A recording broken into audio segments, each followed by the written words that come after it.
Without a doubt, more than a few times in my life, folks have accused me of being a hypochondriac, and they are not wrong, but today's protagonist has me beat. Howdy, I'm Jeff Goldsmith, and this is the Q&A. My agenda is simple. Each week, I plan to bring you in-depth insights into the creative process of storytelling. And folks, today is a psychological thriller, and my hypochondria has never gone that far as today's Hypochondriac.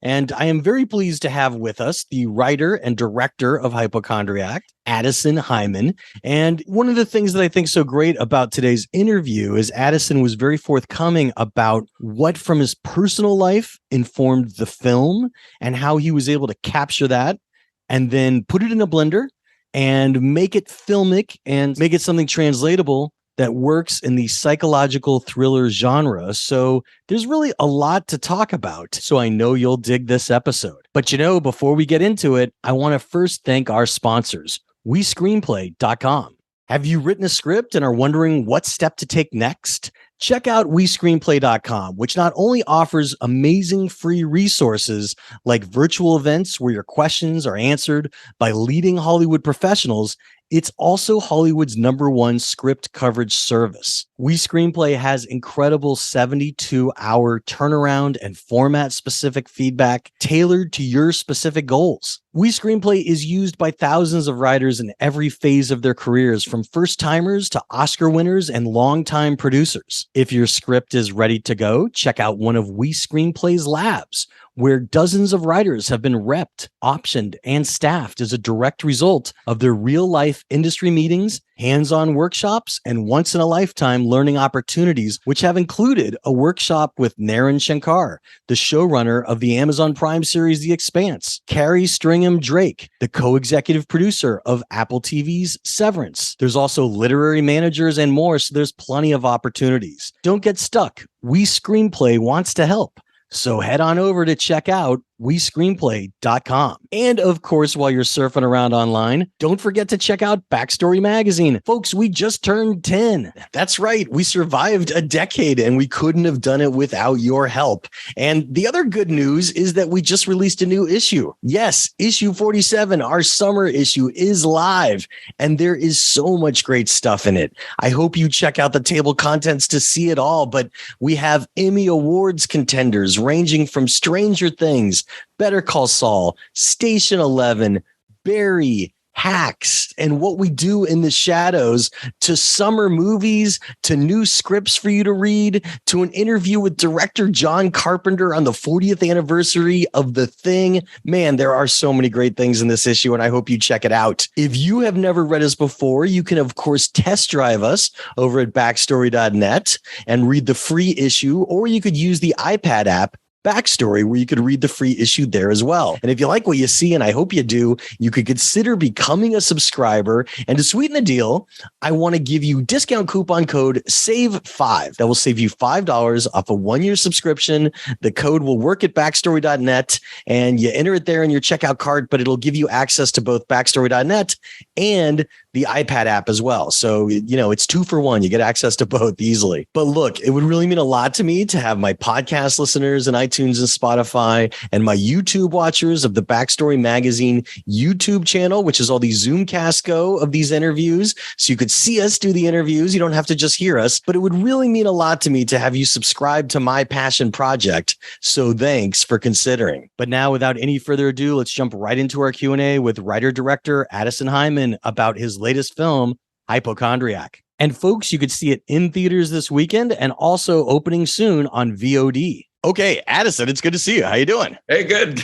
I want to give people a baseline on who you are, where you come from. Did you ever study film? Where'd you grow up? Yeah. Wow. It's just okay. So my whole life, that's just going to be an hour. No, I'll minimize it. So I grew up in Northern California, in the East Bay, in a suburb called Danville, California. It's basically like the suburb from Mean Girls. I don't want to throw it under the bus, but I'm going to, because Danville sucks. And I think a lot of us kids kind of know. So it's like one of those things where we're just like, oh yeah, cool. So I grew up there. I went to a Catholic school, was bullied a lot in Catholic school, obviously. Sorry to hear that. Yeah. I mean, I maybe kind of deserved it because I was like a kid in second grade that would pretend to be a bird with his other friends who were also pretending to be birds running around the playground. But also in second grade, isn't that what you're supposed to do? You know what? Fuck the bullies. Anyway, so yeah, I went to Catholic school, hated it. Then eventually got out and went to high school and middle school, obviously. Got really into theater. I was in Beauty and the Beast. You can't tell on this, but I'm very tall. So I obviously played Lumiere and nice. I still show. So, and everybody said, so it's not just me. I don't have an ego. I mean, I do. It's just, it's not as large as one could have. Anyway. Not as big as the Beast. Yes, definitely not as big as the Beast. Yeah, Lumiere was just like suave and shit. So that got my interest in theater. And then I ended up going to college at Northwestern for theater. Great. And yeah. So I was an actor and a playwright. All right, wait. I just have to ask because it's a curiosity of mine that I bring up once every 100 episodes, it seems. What was your favorite deep dish Chicago pizza? Because I grew up in the Midwest. I have my own, but I'm going to see what yours was. Okay. Only because you went to Northwestern. I got to ask. I hate this answer. I hate deep dish pizza. Oh, really? Okay. That's okay. That's an answer. It's honest. Yeah. It's honest. So if I had to pick one, it'd be Lumalnati's, but I usually get their just normal pizza. Yeah, the thin crust. All right. Because their thin crust is really good, and they have the pepperoni, the cheese. But yeah, it's just I've just been singing the praises because I grew up in the Midwest. I grew up in Kansas, and Gino's East was my favorite deep dish. Oh yeah, and I am so elated that they've opened up a Gino's East in Los Angeles. Yeah, and it tastes exactly like the way it's supposed to, and I love it. Anyhow, this is not a commercial for Gino's East, I promise. Honestly, it can be. Like we can do it now, and then we can try to get money later. But yeah, let's do the hypochondriac Gino's East tie-in. Let's see how that one goes. Yeah.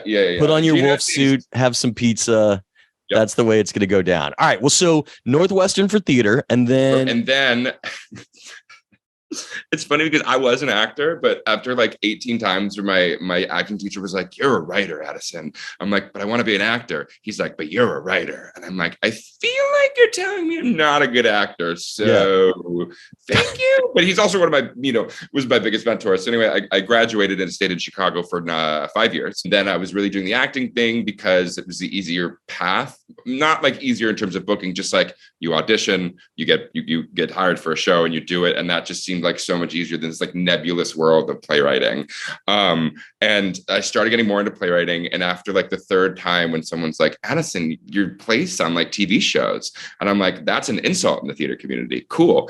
Whoops. So while I love Chicago, it's a very insular community and everybody has their own pockets. And I never found my pocket. So I was like, shit, I guess I got to do something for myself. So when I was in a deep depression, watching all 7 seasons of Gilmore Girls till 5 a.m, eating Totino's pizza rolls out of a bucket, I wrote my first pilot, which ended up being the web series that I made called Kappa Force, which is about a bunch of sorority crime fighters trying to destroy evil frat scum. I was going to ask about that because I know that you directed some shorts before that, Ava in the End and Jeff Drives You.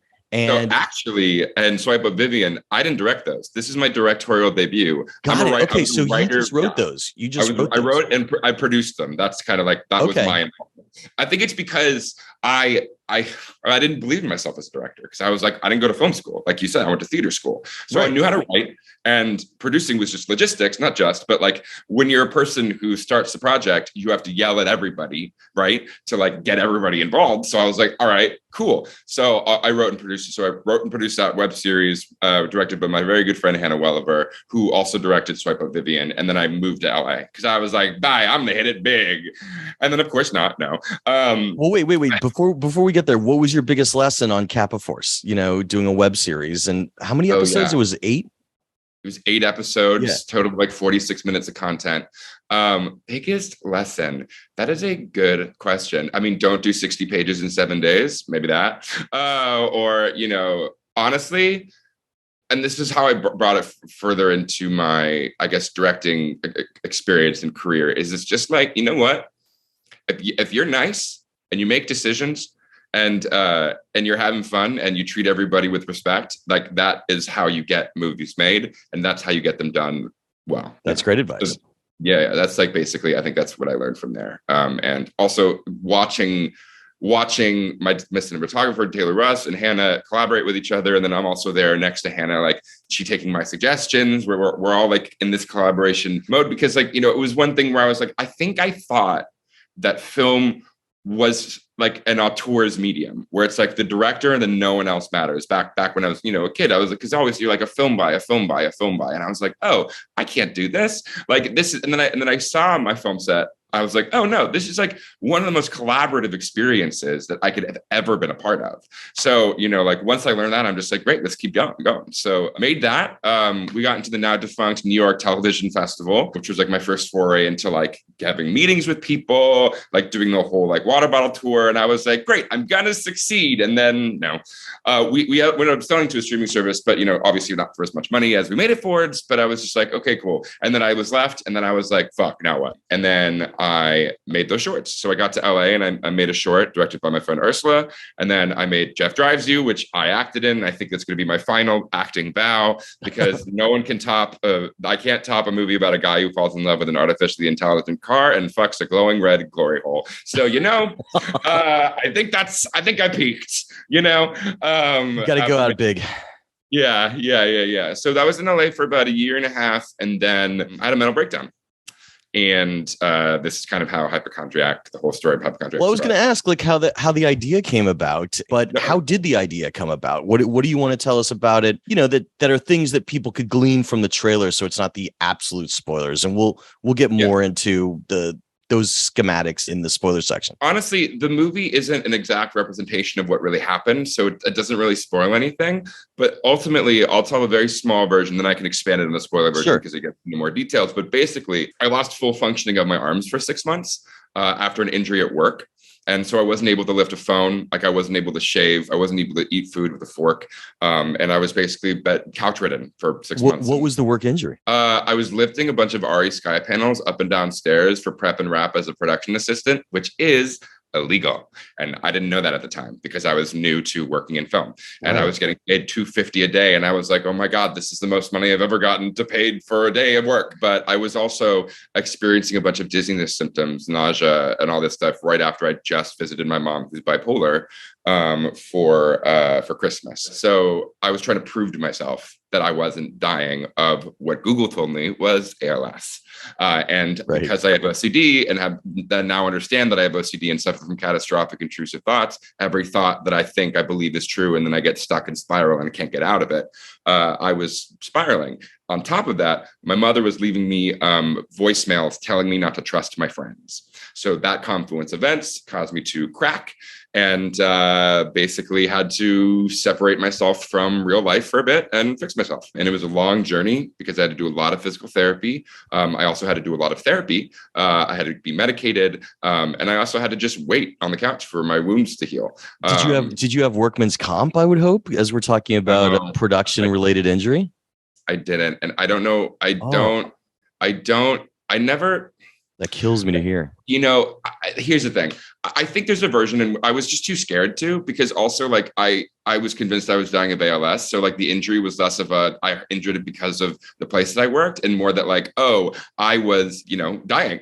that was just my thought. So I was like, why am I asking for workman's comp when clearly it's because I'm dying of a neuromuscular disease? So that's kind of ultimately why I didn't go forward. But I doubt that they would have done anything because they were cutting corners by having me be doing prep and wrap, which is a grip's job, and they didn't want to pay someone $600 a day. They wanted to pay somebody $250 a day to do it. And what were the panels that you were carrying again? RE Sky panels. They're like huge 100-pound. There's huge film lights that change colors. Every color. That's why in film now, every horror movie you see them all the different neon colors because you can afford it now because it's really cheap. And there was no freight elevator, so I was lifting it up and down stairs, and I was doing them over and over and over and over again, and developed a repetitive strain injury. But I didn't think of that at the time. That's terrible. I mean, the film is about mental illness without a doubt, and we're going to dive into that later. But I guess a place to start would be, if you have mental illness that you just described that has some crippling effects. Yeah. Luckily, you sought treatment for it. A lot of writers battle with different versions of mental illness. Starting obviously the most common is imposter syndrome, feeling that they're not, I can't really be a writer. It's something sacred and special, and a normal human like me can't do it. How did you kind of find a nurturing way back so that you could create again? because that could really stall creativity. It did. I mean, I basically gave up on life. I thought I was going to be disabled for the rest of my life. I really did. When I was able to lift 5 pounds for the first time, I sobbed because I was like, I never actually thought, I never thought that I was going to get better. I mean, not to get dark, but like, that's just the reality, bro. No, sure. I gave up. And what happened was I jokingly said something to my friend about, wouldn't it be funny if I wrote a movie called Hypochondriac about a guy whose friend dies and he thinks he's dying of the same illness, which is what the original concept of the movie was. Okay. Because my friend's brother had just died of ALS. So that's why that was in my brain. So that's why it was in your head. Yeah. Yeah. And so I was thinking about it and I was talking to my physical therapist. He's like, Addison, you've been here for like a month. I know you're in a lot of pain, but you're a writer. And I think it might be therapeutic for you to write. And I was like, I don't know. Like I literally like 3 days ago, got my credit card stolen from Grubhub. Somebody bought like $500 worth of crab and I didn't use my hands. I had a pen in my mouth and I was like typing my password, like a fucking bird. And I got locked up. Back to the birds again, back to the birds for the second grade. So I got locked up from it. So I was like, I don't know, man. He's like, just try. And so I had 2 pillows on the desk. I had 2 ice packs on my arms and my computer against the wall. And I wrote the first 15 pages of a very terrible script, but I did it. And from then on, I was just like, okay. And I went to my friend Aiden, who eventually was the kind of my caretaker because I needed somebody to basically be my assistant. And so luckily my parents gave me money because I decrepit. He was like getting my groceries and eventually was the person who was like the scribe for when we were outlining it. He would write it on note cards and paste it up for me. And then we eventually got to the point where that first 5 minutes or 15 minutes that I wrote ended up being an hour. And then I wrote the draft within like a week and a half. Because it was just like, it was just like I needed to, it was like vomit. I just needed to get it out because it was there was like so much in there. Well, sure. A vomit pass is always a good thing because you get it out, you try and not self-edit. And, this movie, he's a sculptor, Will. And, in terms of writing, you need clay to sculpt with, and your vomit pass is generally the clay for most writers. Right. Because they then could start picking it apart, adding to it, revising it. And that's like a definite way to go. Just got to ask because the technology's really caught up. Yeah. Over the years, voice activated dictation has been a thing for people with disabilities. Yeah. That has helped them write. When you couldn't use your arms, did you use like dictation? I did. Yeah, I did. It's really difficult to do on final draft. So ultimately that's not what I used it for, but I was told by all the doctors to limit my hand use. So all communication, everything I wasn't doing that wasn't specifically writing the script, I was using speech to text. That's great. So your outlining process, how long did it last? I honestly don't remember. Because you were doing the note cards, would you say? It was all wrapped up in my mental breakdown because I was still going through it. So like, I want to say like maybe a week or 2, but honestly, like, this is all I was doing. Because it was like, once I focused on it, like me and my buddy were just like hyper laser focused. And we're like, okay, you're going to direct it. I'm going to write it and produce it. And we're going to get this fucking done no matter what. So we just started going. And so like, I want to say like a week or 2. And then the draft came in a week and a half. But then I went through substantial rewrites all the way up until I found producers to make it. Because ultimately my friend separated from the project and it was about something else. And then everybody was like, Addison, you're trying to write about your mother. You're trying to write about the relationship with your mother. And there's all this other mess. There was like more indictments on the medical system. There was a cult in it. There was like so many different things. There was a cult.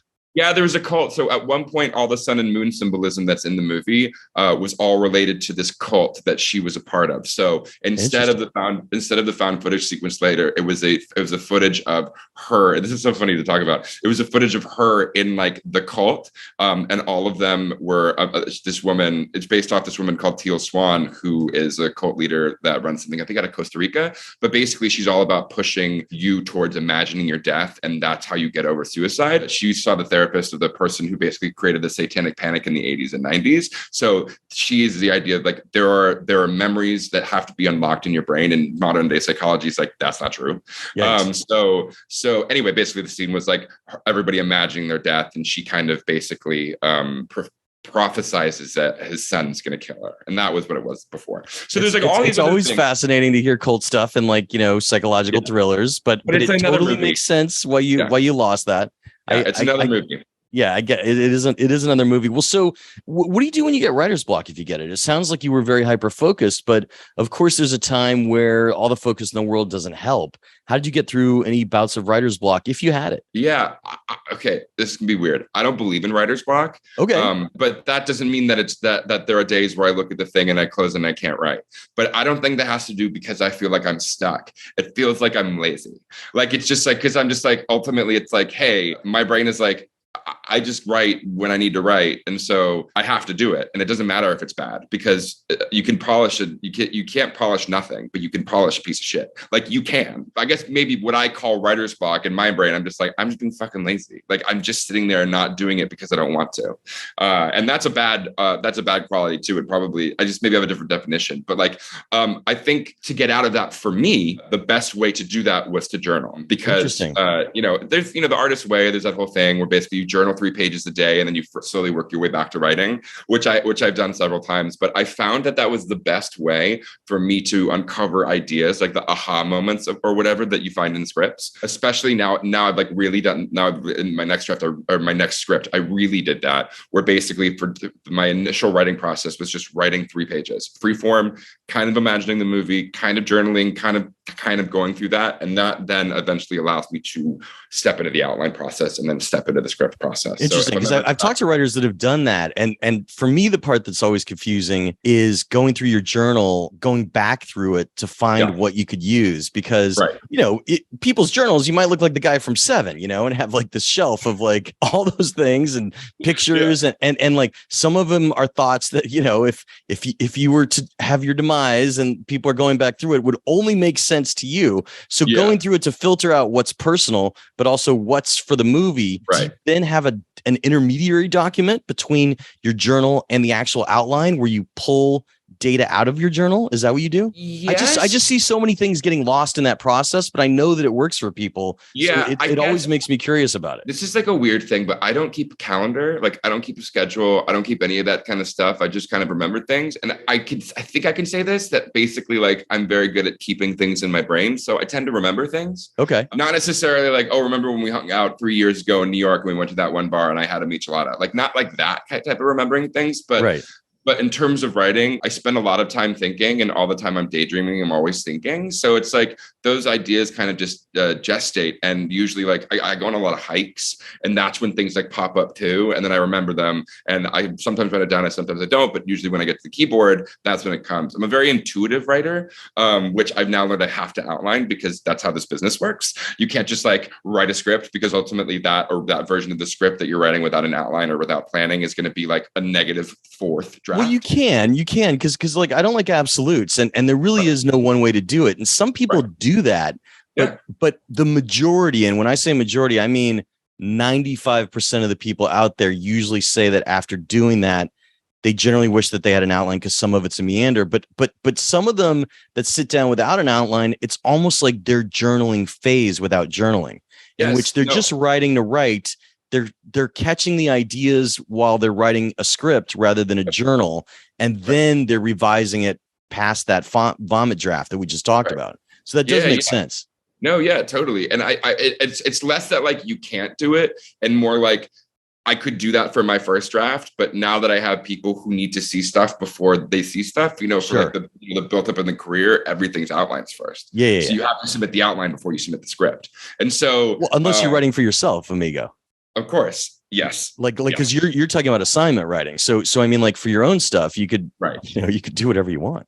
I could, but I do find that outlining really helps. Me too. It goes back to the laziness, right? It's just like, I think I don't outline because I'm lazy. And I think, oh, I'm an intuitive writer, I can find it out. And I'm like, I save myself so much time by like pulling out my hair, outlining this stupid thing, and it feels excruciating. It feels so not creative and annoying. But the thing is, like, you don't even stick to the outline anyway when you start writing. It's just a guide, and then you like come up with things anyway in the moment. But like there's both ways, absolutely, for sure. Let's talk about development. So this is your directorial debut.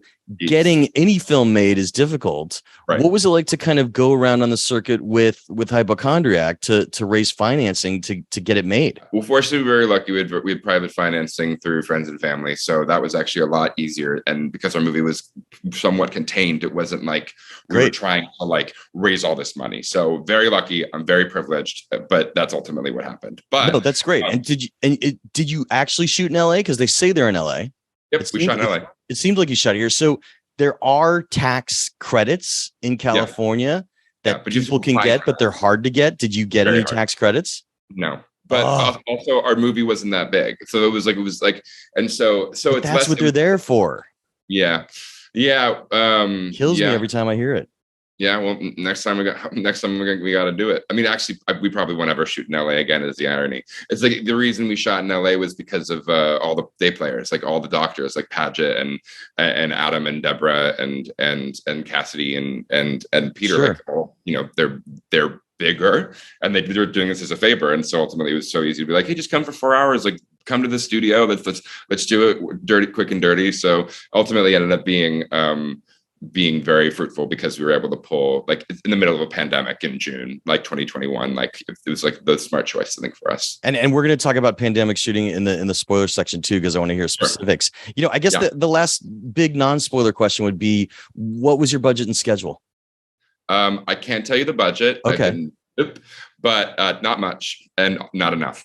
But we shot for 20 days. So we shot for 4 weeks. Yeah. Did you need any reshoots later on? Nope, no reshoots. All right. Well, so we're going to get into the spoilers now, kids. If you have not yet seen Hypochondriac, press pause. By the time you're hearing this podcast, you could see it on demand. It's also having a limited theatrical distribution as well. So press pause, go see it, come back. We are now getting deep into the spoilers. There's a lot to decode. I think one of the things, first off, because you were talking about it earlier, is that this is a personal film in which you said that your mom has a bipolar disorder.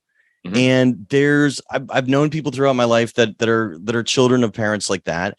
And there is, a hanging gloom of, is it going to happen to me? When's it going to happen to me? How's it going to happen to me? What could I do preventively? And it seems like that is definitely key to Will's hero journey here, in which he's stumbling along. But since this is, in the genre that would be defined technically as a psychological thriller, he's going through changes that he can't decide how much he's in control of, or if it's for a little while you play with this onus that his mother is doing these things directly to him, but it becomes apparent pretty quickly that it's his own psychosis. That's the fracturing. So tell us about kind of coming up with that structure and putting something that personal into this genre of psychological thriller. Like I mentioned, like the earlier bad versions of the draft were me avoiding talking about my mother. That was what I didn't want to do. But ultimately, once I finally accepted that I needed to, I wrote another draft, and then my friends would read it and they're like, these scenes aren't interesting. And I'm like, but they really happened. And they're like, and that's a big lesson I had to learn, is just because it happened doesn't mean it's interesting. Right. And it's really hard when you've such an emotional connection to this stupid mental breakdown that went down, and it's so raw to have to hear that. And obviously what happens first is you get defensive, your lizard man comes out and is like, fuck you don't know what you're talking about. But ultimately that's why you're there, your friends, because they make you see that is actually not the case. So what I ended up settling on was more of an emotional retelling than an accurate retelling, because that seemed to make the most sense within the medium of psychological thriller that we were working in. And I think a lot of people always have questions for me. They're just like, what happened? What really happened? What didn't happen? And I'm like, I'm actually not interested in answering that question, because ultimately we're always with Will. We're always in Will's mind. Will is at war with his own mind, and everything he's witnessing, he thinks is happening. So it doesn't matter what's real and what's not real, because he really thought that he punched his boyfriend. He really thought that he killed his mom. He really thought that he cut his arm. Like he had, that was a recurring vision I had with when my arms were in pain. I just wanted to take a knife and slice my tendons open, because I was so fucking over being in so much pain that if I just separated my tendons from my body, then at least there would be an actual injury that doctors had to fix. All of this like painful, crazy images. I was also watching a lot of Scandinavian detective dramas, so it was a dark time. So like that's ultimately what I was doing, is I was trying to tell an emotional retelling of what it felt like to crack, with everything that involves in that. Sorry to interrupt, but based on your personal story, you were exploited by the film industry as a PA, and that's what gave you your injury. But here for Will, it is not him being exploited or having an actual legit work accident. He puts his arms into a kiln, unless that too was a fantasy and didn't really happen. But no, that's actually the one. I mean, I'm not to like, but I mean, he has bandages on his arms. So he burned himself. But he was exploited at the beginning. I mean, that's what Blossom's character, Maddie Zima's character, is like, his having to unload all the boxes by himself, having to do all these things. But also, I will say, at any point during my life, I could have spoken up and been like, this is wrong, I can't do this, but I didn't. And that's the thing. It's like, I was trying to hide everything from everyone. It didn't matter if I liked the person or not. I didn't want anybody to know I was suffering. So at that point, when I was breaking down, I was working as a PA, I was producing 2 short films. I lost eyesight in my left eye because I wore my contacts too much. There's so many things happening. I was going to get your eyesight back? Yeah, I did. I just on steroids for like 3 months. But yeah, that was a scary moment. And also my arms were in so much pain. So there's so many things happening in my life that it just was so fucking overwhelming. And so, even there's that moment where he's like, I hurt my arms, and she's like, you take a week off, I have to fire you. He has to go on anyway. So but yeah, you're right. But that's the thing. And ultimately why I don't necessarily blame the production company that I necessarily worked with, because I kept making my injury worse. I say I lost function for 6 months, but it was a journey. Like, it was a repetitive strain injury, and I kept using my arms in ways. Right. But again, Will here literally sticks his arms into fire, a kiln. Yeah. So I mean, I'm just curious how you arrived at that. Rather than halfway through the movie. The inciting incident of the injury is when he falls in the truck. And that after he does that, we keep going, and he keeps hurting his arms more and more. And then eventually, hurts himself when he actually puts his arms into the kiln. Yeah, it was just interesting that you arrived on that, because I actually expected it was going to be something like you said, like the boxes, or something more work injury. Once I found out that you had, I see what you're saying. Yeah, well, that was, I mean, ultimately that is like, I think because he's at war with his brain, he's never really quite sure what's happening. Sure. And I needed something specifically at the midpoint for him to realize that something's wrong, and that's why that comes sequence is there. It's like, holy shit, I'm at war with my brain. I fucking burned my arms because I thought there was a child in a kiln. I need to go home and fix myself. And I guess the real life version of that is when I was freaking out. I was dying of ALS, and my mother called me, and I picked up the phone, and she asked me how I was, and I just started sobbing. And this is actually a scene we cut from the film because it weirdly wasn't necessary. But I don't know if you have much experience with people with bipolar disorder, but they don't remember things. And when they are bipolar, when they're having a manic episode and they come back to lucidity, they do not have recollection of what they did. It's very Jekyll and Hyde. It's why we're doing all those mirrorings and all those fracturings whenever he's like in that kind of place, because you can kind of see his inner Hyde coming out. So yeah, so basically, the real life version is like when she called me, she asked me how I was, and I just started sobbing and said, no, I need help. And she became a mother to me for the first time. And she was like, I'm in Puerto Rico. Let me tell you what I did today. You're all going to be okay. No worries. And I was like, holy shit, I'm in trouble. And I went outside. I saw my roommate, and I was like, I need to go home. So I booked a plane ticket home to stay with my dad. And those scenes in the movie are pretty much word for word what really happened. So those are like kind of the things. But yeah, it was just like that moment, that just sobering moment where I was going and going and going, and I was denying and denying and denying to the point where I literally lost myself, and I didn't know where I was, and I didn't know which way was up. And I was like, I need to go home. And so that's how that came about. Tell us about some of your influences. Obviously, Donnie Darko clearly. What? No. Yes. What? Inspired the wolf suit. And I mean that in a good way. And I love Donnie Darko. Oh, yeah. And the wolf suit still made sense here. People could see it in the background on our YouTube video. Yeah, you can see you're in front of the poster. But so, like when did you realize that was going to be like a physical manifestation of his darker side haunting him? So yeah, the irony is the man in the wolf costume came before the physical manifestation part, because the original draft was about his friend dying in a wolf costume. So that's why he was being haunted by a man in a wolf costume. That was the original impetus. Okay. But when I decided to completely basically gut half the movie and rewrite it, I was like, but I still like this man in this wolf costume idea. And then I was like, wolf. Obviously, there's a really great metaphor there in terms of like the idea of taming your inner child, of this like monster that's growing inside you and deep inside you that's not quite feral, but it's also not quite domesticated. So you're in this and you're constantly being like pulled apart between those two things. And, that's ultimately what the fatal flaw of the wolf. The wolf isn't a bad character. There's no villain other than Will's brain. Like the mom, I don't think the mom's a villain. I don't think the dad's a villain. I think that they are who they are, but they're also being shown through Will's perspective. So they might even be like that in real life. This is just how he viewed it, right? Right. So with the wolf, the child is basically like, as you hear, he's like, Will, help me. Oh, by the way, I'm the voice of the wolf. So I guess I did a little acting. Couldn't give up. You couldn't. Yeah, I didn't give up, buddy. Yeah. You got to keep it going. But the wolf was just trying to get his attention. He's like, notice me, please. I'm suffering and I need help. And because he's being poisoned, the wolf is basically being poisoned by Will denying his existence. So he gets crazier and stronger and more feral. You notice his mask changes color after the kiln. Blood's now on his teeth. His costume is distressed to the very point where the wolf's inner child, the only way out is literally suicide. And I got to that point as like I said, I almost gave up. Like I'm almost not here. And I'm very, very grateful that I was able to turn it around with really good friends that supported me. So, and a really good therapist. And that's important. And you take that seriously in the film as well. And I was thinking about it because you said earlier about who the antagonist is.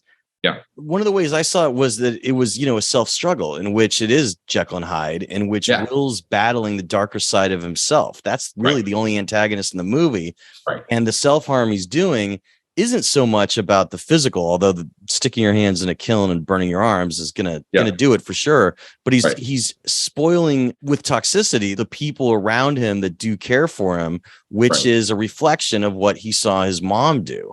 So I mean, were you aware that you just wouldn't have an antagonist the whole time and it was going to be only the self-struggle? Yes, that was pretty much the intention, because I was at battle with my brain and I was like, I'm going to take you on a ride.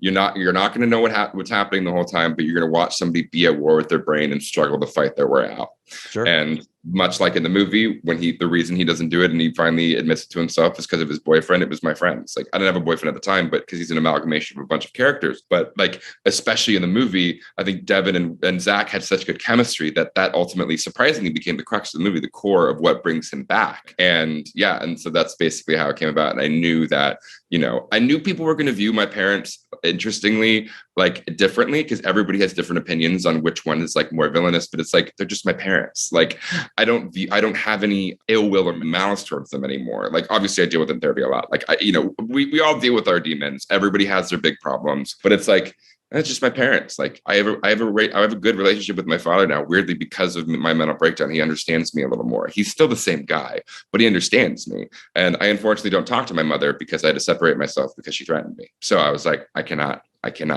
do that anymore. That makes sense. So the film was therapeutic on a lot of levels. Ooh, hey kids, I'm jumping in really quick to remind you that Backstory just turned 10. That's right. We've made it a decade. We're here. We've survived, and we couldn't have done it without your help. And, we want to keep doing it. So your support means everything to us. And now is a perfect time to subscribe because we just released our big summer issue.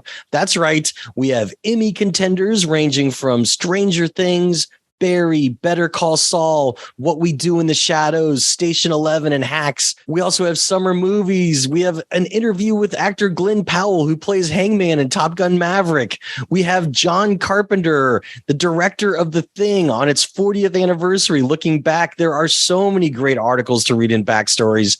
Huge summer issue. There's also scripts to read. I know you'll dig it. If you've never read us before, you could, of course, test drive us by reading the free issue, which you could find at backstory.net on a desktop or laptop or via our iPad app, Backstory. And look, after you check us out and test drive us, I hope you'll consider becoming a subscriber. And just to sweeten the deal, I want to offer you discount coupon code SAVE5. That's SAVE and the number 5, and that will save you $5 off a 1-year subscription. All you got to do is enter that code at backstory.net and it'll get you access to both the iPad login and over at backstory.net on a desktop or laptop as well. Look, it would really mean a lot to me to have my podcast listeners and iTunes and Spotify and my YouTube watchers of all these Zoom casts. That's right. You could watch us do these interviews because they were Zooms that I've put on YouTube on the Backstory Magazine YouTube page. It would really mean a lot to me to have you support my passion project.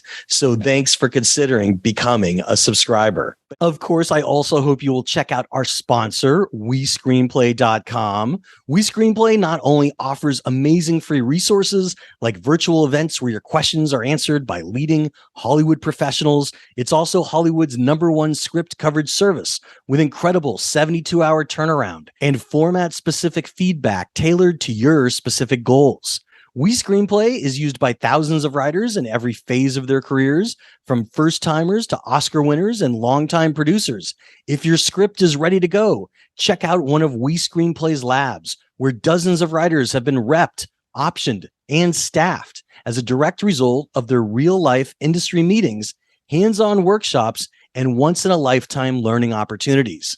So don't stay stuck. WeScreenplay wants to help. Go on over and check out WeScreenplay.com. But now, without any further ado, let's jump right back into our conversation with writer-director Addison Heimann about his film, Hypochondriac. And folks, you could see it in theaters this weekend and also opening soon on VOD. You know, you said earlier that the way that you wanted to show the Jekyll and Hyde was this special lens. Where you were showing, like, you know, fractured light, the two selves. Tell us about how you achieved some of those effects on a low budget. We had 3 different kind of camera rigs, basically, I guess 4 if you include steady, but we basically had the Alexa with cow anamorphics, and then we had a zoom lens, and then we had a lens baby, which is a really small little boy that makes all the blurred effects in the background. So it really just focuses like on the face, like during his dizziness spells. So those 3 things were we constantly looking for. And we also did stuff like we painted Vaseline on the lens too, on the outside, like when he's walking in the hallway and the pottery towards the kiln, like you can see like slowly effects like that as we're slowly bleeding into the badness.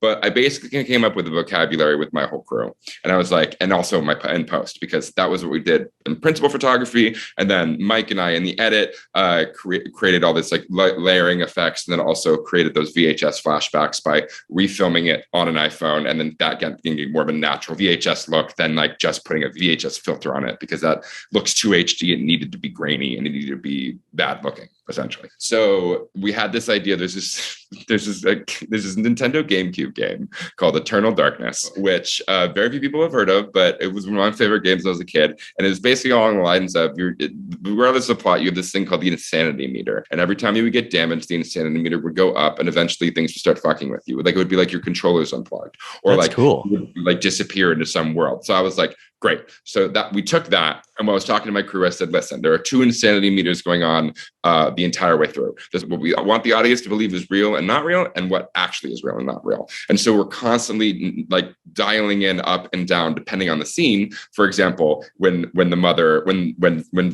kills the mom at the end of the movie, I wanted that to feel as real as possible. That's why it mimics the shot in the earlier part of the movie when the mother almost kills the son. It's static and wide, and there's no sound, and we just watch. Ultimately making us believe, I mean, who knows, but my intention was making them believe that really happened, versus the you asked about more influences of Donnie Darko, obviously Ghost. So during the pottery, I couldn't not do a Ghost homage when I had a potter and the Men in Wolf costume. Right. So that obviously is at a 10 in both directions, because obviously that's not happening, and obviously the audience knows it's not happening, but it's like kind of the collective clusterfuck of, oh my God, you need help, dude.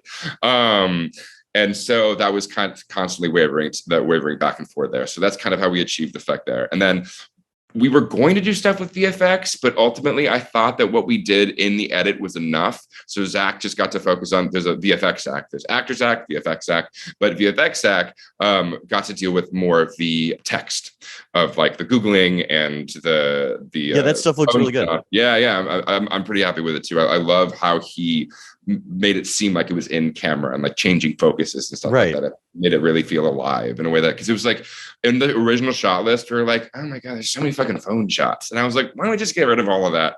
And we'll just make a playground for Zach to do his thing. And then ultimately that's what we agreed on. That actually is a great idea, and it worked really well. Shooting during a pandemic obviously is not easy. You were shooting in spring of 21, so people were just getting their vaccinations, 20 days in LA. What were some of the challenges and things that you had to do? And were you able to keep yourself and your crew safe while doing it? Yeah, we got no positive cases the whole time. Great. But, you know, we all thought COVID was over, though. So it was really funny, like seeing my Instagram stories, everyone's being like, wee! And I'm just like, my God, if we get one positive test, we cannot afford to finish this movie. You know, It's just like, oh, no. So did you keep bubbles going? Were people isolating? No. I mean, it was LA. We couldn't tell them to. It was obviously like implied that it would be cool if they did, and I mean, I think they did because we didn't get positive cases, but no, but on set, you know, we had a COVID officer, as it were, and, you know, did the whole mask and face shield things, and I ended up being the person kind of policing the COVID thing, but that's because, one, I don't know if you know this, but I'm a hypochondriac, and also I was like, we cannot shut down because we'll be fucked. So like, originally I was like annoyed by it, but then I just like, we had such a good rapport with the crew that like no one was an asshole. It was just like literally absent-minded thinking. So I'd be like, oh, Delaney, I love your nose, and she's like, oh, thanks, and then she's like, oh, and then she'll put it back on. She's like, sorry, and I'm like, no worries. Like I just like, because it was just keeping that attitude, because like you know, obviously making films, something I've really learned, obviously what I learned in Kappa Force, but like the best thing to know about directing is to just be nice and know what you want. And that's, I mean, obviously there's more than that. And like, that's what they said to me, that like, you're a good director for those two reasons. And I'm like, that sounds like the bare minimum. And they're like, you'd be surprised. And I'm like, well, shit. But so like, you know, like you can get a long way with kindness, and you can get a long way with just making decisions, even if they're not necessarily the right ones, because you're making a movie 3 times. You make the movie with the script. It's like a very old thing, right? Make the movie in principal photography, and then you make it in the edit. So it's like, there are places in which you can recognize what you did wrong in principal photography, and you can find workarounds in the edit. So it's like, ultimately, because we had such a, I mean, not actually, we had a pretty good shooting schedule for an indie. I mean, 20 days is pretty good. Yeah. You know, we were still racing the whole time, but it wasn't like, you know, we only did like 14.5 hour day. There wasn't like days where we thought we were going to like completely destroy ourselves. But that one day we did the sex scene into the gore scene, into the physical violence scene. So it was like everything in one day, and it was really crazy and wild. And we had stunts there, we had intimacy there. It was just like, there was so much, and we were in a tiny little studio. So honestly, the hardest part of it was those 30 minutes every Monday, Wednesday, and Friday when we were getting tested. Because I was like, I have to leave. I'll come back, and hopefully everything will be okay. And then once that was gone, it was fine. We just played, and it was like there was no pandemic, because we were all wearing masks. We were all very safe, and we were all very respectful. That's great. To your credit, you did something that we don't get a lot of in horror films, is that you showed a mature gay relationship between 2 characters. Yep. And I was thinking about it, like, not in terms of the movie Ghost, even though there was pottery. It doesn't play very different, really, from the way that a similar relationship would play between 2 hetero characters. Really, the only difference here that you just don't always see in a lot of movies was that one of the differences here that you don't see in a lot of other movies is that you went for full frontal nudity and more simulated sex. Were you worried about ratings? What drove you down that path? Because, you know, people have been debating it forever. They just keep debating it, actually, as to how much sex you should or shouldn't show in a movie, not even from a puritanical level, but from an audience level. Like, is the audience interested regardless of their orientation? Is it erotic? Is it meant to be erotic? Is it intimate? Right. So it's like a whole other conversation. Tell us about kind of achieving both goals of a mature gay relationship in a horror movie, a psychological thriller, technically, and going for the full frontal. And by the way, full frontal with blood. Sorry to interrupt. Like, you really were going for the full frontal. Yeah. I'll speak to the first thing about just being a gay relationship that seems like it could be any other relationship. That's great that you see that, but saying that to somebody is kind of like saying, oh, I didn't know you were gay, as if it was a compliment. You know what I mean? So there's like, not that that's not what you mean. I know that. Yeah, no, not at all. Like, yeah, of course not. But it's like, I'm glad that people are identifying with it, because regardless of their orientation, because ultimately that's, I think, what is the power of film. It changes lives in that sense. And not in the way that I'm like, oh my God, my film's so important. But like everybody identified with Luke Skywalker when they were a kid, right? Everybody did.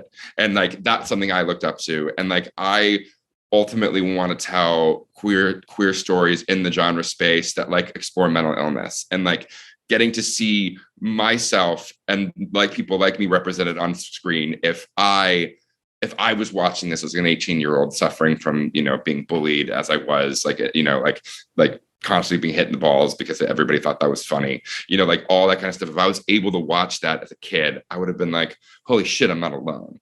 And the best part about it is that like we're no longer, and I love movies that talk about and are very, very focused on queerness, but I want to exist. I want us to exist in every realm, just like straight people have for years. So it's always going to kind of be about our sexuality because we can't turn that off, but it's also not like number one on the call sheet, if that makes sense. Sure. So there's this, you know, because like my relationship and my dad's relationship is the way that it is kind of because I'm gay. Like it would be different if I was straight, but that doesn't mean that people can identify with it. So it's like, I'm very pleased because it's just like, yeah, I mean, we all suffer from these things. Like I said, everybody has one big problem. Doesn't matter if you're gay, straight, any color or creed, we all suffer. And not to say that like it's not like an all lives matter situation, because very clearly there are certain people who are very being under attack, especially in America right now. And that's very terrible. And that's where I think film and television can change lives. I mean, I truly believe that Glee is the reason that gay marriage was legal, because it was the first time on a network television that people saw a bullying arc in a story of a very, very, very, very famous show. And it changed lives. I mean, like it changed mine because I'd seen that before, you know, and like to have them triumph, because before you just got like the Laramie Project. And obviously that really happened. And it's a terrible thing that happened in the 90s. But now, thank God, I stand on the shoulders of the people who come before me, and I would not be where I am without like Greg Araki and Ryan Murphy and, you know, sure. All these other queer filmmakers that came before him. So I'm allowed to get to exist within this sphere, and it's very, very, very humbling, and I'm really grateful to those people. Were you worried about your rating with the full frontal nudity stuff? So here's the thing, did it cause an NC-17, or is the film unrated? No. It's not rated, so I guess it doesn't really matter. Oh, but we're small enough that it, like the rating thing, it's like it's only, you know, no, because ultimately, I mean, there's penises. There's like 18 million penises in Euphoria. Like all they do is show penis. Right. No, but it was very important to me. I got some pushback from like my casting director and my producers to maybe tone it down a little bit. And I was like, here's why it's important. It's important because I've never seen, or not never, but I rarely see authentic gay sex in movies. Like, Lord knows I love Rocket Man. We all love watching Richard Madden and Taron Egerton go at it, but there's no like wham, bam, thank you, man, and gay sex. It just doesn't happen. The butthole just doesn't work that way. And so every time I watch the stuff, like you get it and you take it and you're like, fine, you know, like just like Jake Gyllenhaal spitting and just going into it's just like, that doesn't work. That's not how it works. And with the nudity, I only want to do nudity and sex and stuff like that if it's related to the story. And for me, in that moment, he's at his lowest. He's at his physical lowest, and he's at his most raw. So to completely disrobe him and watch him stand there naked, you're seeing a person who's basically, there is no more rock bottom. He's at the core of the earth. There's nothing lower. And so he's at his most vulnerable. And then ultimately what he thinks, what he needs, again, you know, hypochondriac is like kind of a misnomer, right? It's a bait and switch because it's not really about hypochondria. But what happens in the movie and what happened to me is I convinced myself I was dying because of this arm injury. But what I was actually doing was trying to solve the symptoms of the underlying disease, which was my mental trauma from my mother. And that is ultimately why I manifested in all these things. So I thought I was dying, and I refused to accept there was something under there because it had to be just, it couldn't be in my mind. It had to be real because what I was experiencing felt so real. That is the same thing he's doing in that moment. Even at his lowest moment, he doesn't want to think. He's just like, please fuck me, because that's the only thing that's going to pull me out of this. And then that ultimately, again, leads to it's the wrong answer, because his boyfriend shows up in the wolf mask, and then in this crazy imagined sequence, his boyfriend is singing the lullaby that his mother sang to him right after he tried to kill her, and he just fucking loses it to the point where he imagines cutting himself into his arms covered in blood and ready to give up, you know. So like that all. Yeah, I was wondering about the lullaby, because at one point that they're in touch, you know, he says that they're in touch. Luke has received emails from his mother, and I was curious if that was something that was from the emails that he made it like he knew that lullaby, or if it was really just Will imagining it. Mm-hmm. Yeah, exactly. Well, so tell me this, you know, they've been in a relationship for 8 months. Yep. And Luke is kind of bringing healing powers to the table. Will definitely needs Luke. Do you think they'll make it? How do you think their relationship will go after the movie? Yeah, it's a good question. I honestly don't have an answer for you, but I will say that it ends hopeful. I mean, it's not like I had trouble with the ending, because I never really knew how to end it, because I was like, I'm not okay yet. This is a story of how to ask for help, is basically what Hypochondriac is. That's the only thing I knew how to do. I knew how to, after when I was writing, I was like, I'm going to tell the story of how I got to where I asked for help.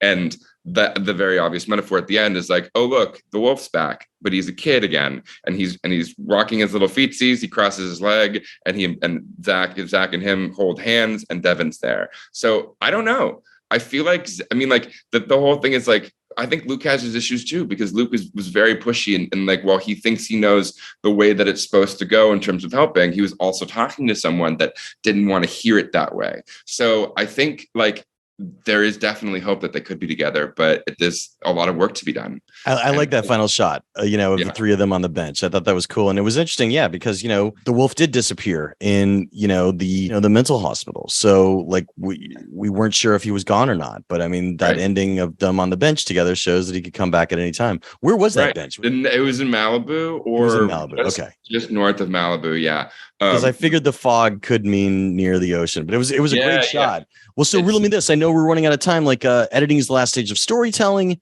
Yeah. And what were some of the things that you had to do in editing? You told us already about one cut scene. Was there anything else that you had to move around, that you had to cut? And what were the lessons there? Yeah, I mean, so the cool thing is about editing is, I mean, I was given a 2 hour and 20-minute assembly. So the movie's 96 minutes. We cut 45 minutes from the movie.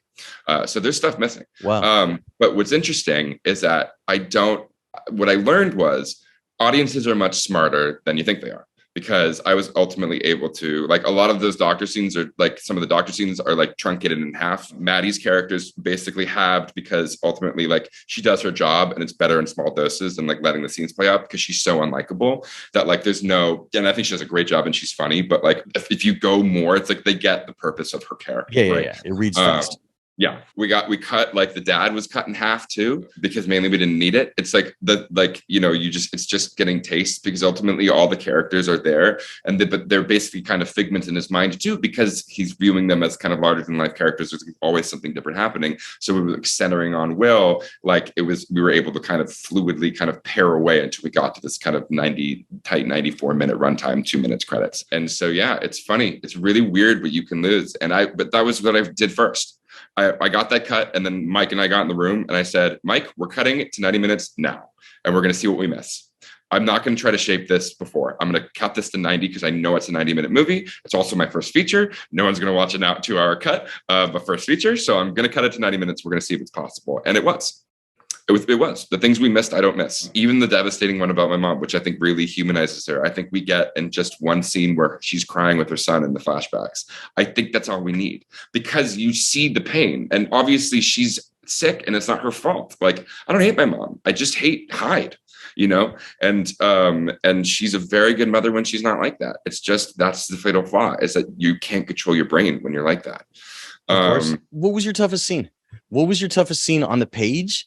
And how did you rise to the challenge? And what was your toughest scene on set as a director? Yeah. That's a good question. I got to think about the page, but I can definitely do the toughest scene as a director. It's when he kills the mom. I had a panic attack that day. We shot it twice. On set, I had a panic attack. We were doing it 3 times. And the third time they did something different and it freaked me out. and it became too real. And I was like, what am I doing writing a movie in which I imagined the death of my mother? I'm a piece of shit. And I just completely lost it. And I went upstairs to the roof. I smoked a cigarette, calm down, calm down, calm down, calm down. And I get back in. My whole crew's looking at me with concern. And they're like, are you okay? And I'm like, yeah, let's move on. They're like, we have you. And I'm like, thank you. We all took a collective breath together because that's what we would do before every scene, especially if it was intense. And we kept going. And I was held the rest of the time. That was the hardest scene, I think. I mean, that's terrifying because, you know, independent films are on a time crunch already. Yeah. So having something happen where you're just stopped in your tracks and making sure that you could have the skills to be able to come out of it. And right. And that's ultimately what that's it is. Crazy. I mean, that's what you said earlier. You're like, it has to be cathartic. And I'm like, yeah, I mean, obviously it is. There wasn't one moment where I was like, aha, yes, I am cured. But it's those small moments, like I just said, sure. You know, like even like on the third day when like we were shooting and I just couldn't believe that everybody was there just making a movie with me. You know, like that's why in the credits says it's a film by and it lists everybody else. Because I understand that film is so collaborative and everybody was working there for favored nations, were working for minimum wage, and they were there making my movie with me, and it was just so overwhelming. I cried to my boyfriend. I'm just like, everybody's making it with me, and he's like, yeah, man, they got you, they like you, and I'm like, okay. So so on the page, I'm not going to let you skip it. What was the scene that you were sweating the most? You maybe were avoiding it as a writer. You had to come back to it over and over. What was the scene that was sweating you on the page? Yeah, it was the ending, honestly. Okay. It was the ending because I went through so many iterations of it. I couldn't figure out how to do it because it was like I said earlier, I was like, I can't. Originally, they went back to the cabin. It was like six pages where they like got to do a whole thing. It was like this very coda. And at the end, he's sitting in the hot tub with the wolf, which is basically what happened, which I like. But like ultimately, it's like, why am I watching this? Like, we're done. We're done here. And then like in like the 8th draft, I was like, I think he just fucking looks out. I think we don't see him okay. I think we see him with hope, but I think we don't see him okay. And the wolf's there and Luke's there. We're not sure what's going to happen. I think it was cool that you had all the fog in front of them as well. Like that was great. So that was sunset in the shot. The sunset in the shot. It was an accident. You never plan sunset shots. You can't. But like I was about to cut, and Dustin, my DP, looks at me and he's just like, "Don't cut." And I was like, "Why?" And he points, and I see the sun setting in the shot, and I was like, "Holy shit!" And that's where we got to have that extended credits roll as we just watched the sunset. Yeah. And it was just so magical and had so much kismet. And it was like one of the most magical things. Everybody on set was like, oh my God, I can't believe this happened. All right. Well, I want to get you out on time. Tell me what the dog poster was. Because dog poster everywhere and it winks at us. Like it cracked me up. So So my sister got me that dog poster. And for like Christmas, and then I put it up in January, and then I lost functioning of my arms, so I couldn't flip the page over. Oh my God. So it just stayed on January, and the entire time I was writing, it was be bubbly like glitter, friendly like be friendly like glitter, bubbly like champagne, whatever it actually is. I should actually know that. But so I'm staring at this the entire time I'm fucking writing, as I'm seeing all these doctors who are saying the same thing over and over and over again. You'd be shocked at how the mind can affect the body. And then I was just like, you know what? We just have, because this is a magical world, let's put the dog poster and everything to like symbolize that. Even in the final, his mental illness room, like he sees the final thing and he winks, just like as that nod to be like, hey, it's still here. You're still working through it. What's next? What are you working on next that you could tell us about? Yeah, I can't say anything, unfortunately, but I can say this. Hypochondriac is a story of how I asked for help. The next one is going to be the story about how once you ask for help, if you're able to go through trauma and work through it and come out the other side and still able to lead with empathy, that's a superpower. And that's kind of the theme of the next one. Well, that's great. Well, look, congrats on getting your first film in the can. And Addison, I can't wait to see what you do next. Yeah, thanks. This has been such a pleasure. You asked really fucking smart questions. Always nice to talk to someone who understands things. Also, you got a great hat, so good for you. I'm keeping the hat game alive, damn it. Yeah. is. Yes. Thanks, man. And that's how the Q&A went down. Special thanks again to writer-director Addison Heimann for being so generous with his time and coming down to talk about his film, Hypochondriac. And folks, you could see it in theaters this weekend and also opening soon on VOD. Of course, I want to also thank today's sponsor, WeScreenplay.com. WeScreenplay not only offers amazing free services like virtual events where your questions are answered by leading Hollywood professionals, it's also Hollywood's #1 script coverage service with incredible 72-hour turnaround and format-specific feedback tailored to your specific goals. Whatever your needs are, WeScreenplay wants to help, so make sure to go check out WeScreenplay.com. Of course, while you're surfing around online, I hope you also check out Backstory Magazine. We just turned 10, folks. We lasted a decade, and we couldn't have done it without your support. And we just published our huge summer issue. It has Emmy contenders ranging from Stranger Things, Barry, Better Call Saul, Hacks, What We Do in the Shadows, and Station 11. We have actor Glenn Powell, who plays Hangman in Top Gun Maverick, talking about what it was like to be in that incredible film and his process. And, you know, he's also a screenwriter. There's scripts to read in Backstory. There's also an interview with director John Carpenter on the 40th anniversary of The Thing. There's so many great pieces in our summer issue, and we're continuing to add to it. So it would be fantastic to have you as a subscriber. And of course, to sweeten the deal, if you want to subscribe now, you could use discount coupon code SAVE5.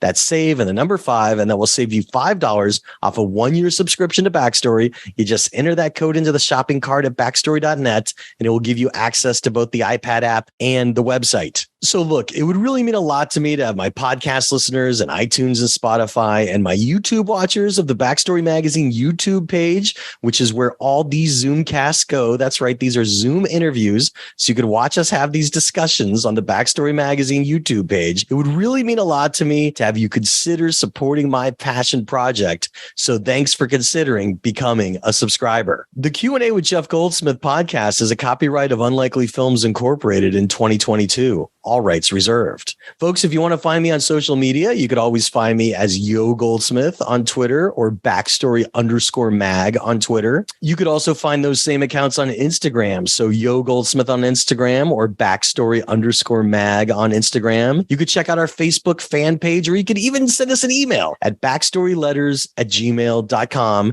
That inbox gets a little cluttered sometimes, so I apologize if I don't respond immediately, but I love hearing what folks have to say, and I promise you I will do my darndest to get to your message. I'm Jeff Goldsmith, the publisher of Backstory Magazine and the host of the Q&A, thanking you for tuning in and telling you to stay out of trouble. Till next week.